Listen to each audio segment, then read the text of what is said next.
नमस्कार. आज आपण अशा एका कंडिशनबद्दल बोलणार आहोत जी आजकाल खूप कॉमन झाली आहे. ती म्हणजे डायबिटीस. डायबिटीस सगळ्यात मोठी प्रॉब्लेम ही आहे की लोक डायबिटीसला तेव्हा सिरियसली घेतात जेव्हा रिपोर्टमध्ये शुगर हाय दिसते. पण खरं म्हणजे डायबिटीस त्याच्या खूप आधीच बॉडीमध्ये डेव्हलप व्हायला सुरुवात झालेली असते. म्हणून आज आपण सिंपल पद्धतीने समजून घेऊ डायबिटीस कसा होतो, का होतो, त्याचे स्टार्टिंग सिम्पटम्स काय असतात आणि तो कंट्रोल कसा करता येतो. सर्वात आधी बेसिक समजून घेऊया. आपण जेव्हा खाणं खातो तेव्हा ते ग्लुकोजमध्ये कन्वर्ट होतं, जो बॉडीसाठी एनर्जीचा मेन सोर्स आहे. हा ग्लुकोज सेलपर्यंत पोहोचवण्याचं काम इन्सुलिन करतं. पण जेव्हा बॉडी इन्सुलिन प्रॉपरली यूज करू शकत नाही किंवा इन्सुलिनचा इफेक्ट कमी होतो तेव्हा ग्लुकोज ब्लडमध्येच राहतो. या कंडिशनला इन्सुलिन रेजिस्टन्स म्हणतात आणि इथूनच डायबिटीसची सुरुवात होते. आता प्रश्न येतो की प्रॉब्लेम का होतो. सगळ्यात मोठं कारण आहे लाईफस्टाईल. आजकाल फिजिकल ॲक्टिव्हिटी कमी झाली आहे आणि सिटिंग जास्त झाला आहे. जंक फूड आणि शुगर इंटेक वाढलाय. स्ट्रेस जास्त आहे, झोप पुअर आहे. हे सगळं मिळून बॉडीचा मेटाबॉलिझम डिस्टर्ब करतात. याचसोबत जर बेली फॅट वाढत असेल तर इन्सुलिन रेजिस्टन्स अजून फास्ट डेव्हलप होतो.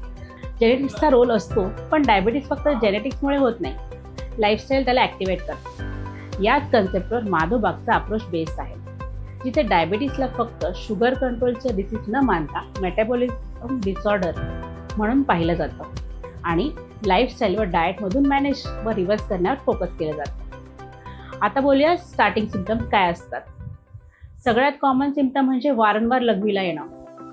जर तुम्हाला नॉर्मलपेक्षा जास्त वेळा लघवीला जावं लागत असेल, स्पेशली रात्री, तर हा अर्ली सिग्नल असू शकतो. यासोबत एक्सेसिव्ह तहान लागणे, तुम्ही सारखं पाणी पित राहता तरीही ड्रायनेस फील होत राहतं. यानंतर येतो अनएक्सप्लेन थकवा.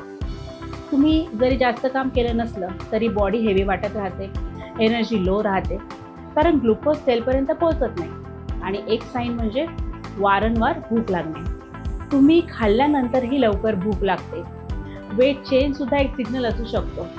कारणाशिवाय वेट कमी होणं किंवा वाढणं, याशिवाय जर एखादी जखम हळूहळू बरी होत असेल किंवा वारंवार इन्फेक्शन होत असेल किंवा स्किनवर फंगल इन्फेक्शन येत असेल तर हे सुद्धा हाय शुगरचं इंडिकेशन असू शकतात. विजन ब्लर होणं सुद्धा एक अर्ली साईन असू शकतं, जे लोक इग्नोर करतात. तसेच हातापायाला मुंग्या येणे, सुन्नपणा जाणवणे हे नर्व इन्व्हॉल्वमेंटचं स्टार्टिंग सिग्नल असू शकतं. आता एक इम्पॉर्टंट गोष्ट, हे सगळे सिम्पटम्स नेहमी एकत्र दिसत नाहीत. कधी फक्त 1 ते 2 सिग्नल असतात किंवा अनेक लोक त्यांना नॉर्मल समजून इग्नोर करत असतात. म्हणूनच डायबिटीस स्लायनेची प्रोग्रेस करत असते. आता प्रश्न, जर हे अर्ली स्टेजमध्ये कळलं तर काय करता येईल. इथे आपला अप्रोच बदलतो. पण फक्त मेडिसिन घेण्यापेक्षा जर तुम्ही लाईफस्टाईल चेंज केला तर diet control, weight loss, regular walking, stress management जर तुम्ही केलं तर तुम्ही शुगर इफेक्टिव्हली कंट्रोल करू शकता.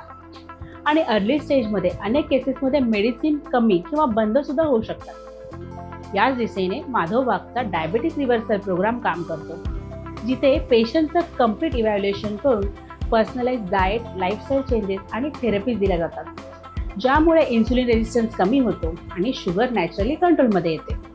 म्हणजे फोकस फक्त शुगर कमी करणं नाही तर रूट कॉजवर काम करणं महत्त्वाचं आहे. शेवटी एक सिंपल गोष्ट, डायबिटीस एका दिवसात होत नाही आणि जर तुम्ही वेळेवर लक्ष दिलं तर तो कंट्रोल करणं कठीणही नाही. बॉडी सिग्नल्स देते, पण फक्त आपण त्यांना इग्नोर करू नये. जर तुम्हाला या टॉपिकबद्दल काही शंका असतील तर कमेंटमध्ये नक्की विचारा. आणि ही इन्फॉर्मेशन जर युजफुल वाटत असेल तर लाईक, शेअर आणि सबस्क्राईब करायला विसरू नका. धन्यवाद.